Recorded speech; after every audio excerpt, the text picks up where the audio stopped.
Hey everyone, welcome back to 1 Minute IT Shot. In this quick video, I'll show you step by step how to see your pending Robux on Roblox. So, whenever you sell something on Roblox, like a shirt, pants, or Game Pass, the Robux doesn't come into your balance straight away. Instead, it goes into pending Robux. This is Roblox's security feature and it's completely normal. Here's how to check it. First, head over to the Roblox website and log in. Look at the top right corner of your screen and click on your Robux balance. From the drop-down, click on My Transactions. Now, scroll down and you'll see a section called Pending Robux. That's it.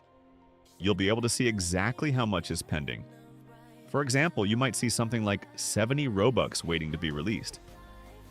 Keep in mind, pending Robux usually takes 3 to 7 days to clear, but in some cases it can take up to 30 days.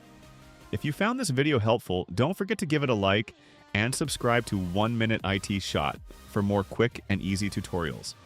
Thanks for watching, and I'll see you in the next one.